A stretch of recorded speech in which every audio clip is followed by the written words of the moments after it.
Hello guys, কেমন আছো সবাই? আশা করি ভালোই আছো। আমিও বেশ ভালোই আছি। এটা গত শনিবারে শনি পূজার ভিডিও এডিট করতে কিছুটা সময় লেগেছে, তার জন্য দুঃখিত। গত শনিবারে আমাদের বাড়িতে শনি পূজা হয়েছিল। এমনিতে প্রত্যেক শনিবারে আমরা শনি পূজা করি।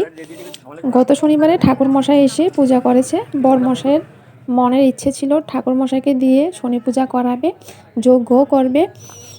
বরমশাইয়ের ইচ্ছে ভালোভাবে পূরণ হলো। ঠাকুরমশাই এসেই শনি পূজা করলো।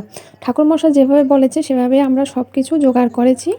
ফুল, বেলপাতা, দূর্বা, তারপর ঘরের জিনিসপত্র সব কিছু, দান বস্ত্র, দানের জিনিসপত্র, তারপর 9 রকমের আস্ত ফল, তারপর নৈবেদ্য, সব কিছু আমরা জোগাড় করে নিয়েছি। সন্ধ্যের পর থেকে সব কিছু আমরা গুছিয়ে নিয়েছি।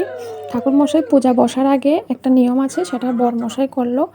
ঠাকুরমশাইকে আমরা যে নীল বস্ত্রটা দিয়েছি, নীল রঙের ধুতি, ওই ধুতিটা দানের জিনিসের উপরে দিয়ে ঢাকা দিয়ে রাখতে হয়, তো সেটা বরমশাই করলো। তারপর পূজা ভালোভাবে হলো। পূজার পরে যজ্ঞ হলো। যজ্ঞের আগুন অনেকটাই উপরে উঠেছে। সকলেই বলে যজ্ঞের আগুন উপরে উঠলে বোঝা যাবে যে পুজোটা নির্বিঘ্নে হয়েছে, ভালোভাবে পূজা সম্পন্ন হলো। যজ্ঞের আগুনের মধ্যে খই দিতে হয়। যারা উপোস করে তারা এই নিয়মটা করে। আমি আমার ননদ উপোস করেছি, তো আমরাই এই নিয়মটা করলাম। অল্প অল্প করে 3 বার খই দিতে হয়। নিজের মনস্কামনা বলে। ঠাকুরমশাই বলল খই দেওয়ার সময় মনস্কামনা বললে নাকি এটা পূরণ হয়। যাই হোক, ঠাকুরমশাই যেভাবে বলেছে আমরা সেভাবেই করেছি। মাঝখানে আমরা অঞ্জলিটাও সেরে নিলাম, সেটা তোমাদের সাথে আর শেয়ার করতে পারলাম না।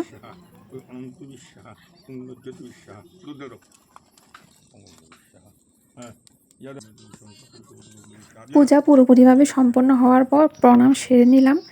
আমার ছেলেও এখানে প্রণাম করছে। তারপর প্রসাদ খাওয়া হলো। আজকের এই ব্লগটা তোমাদের কেমন লাগলো অবশ্যই কমেন্ট করে জানাবে।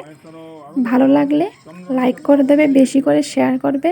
যারা ফেসবুক পেজ থেকে দেখছো তারা পেজটা ফলো করে দেবে। যারা ইউটিউব থেকে দেখছো অবশ্যই সাবস্ক্রাইব করে দেবে। টাটা, ফিরে আসছি নেক্সট ব্লগ নিয়ে। Thank you.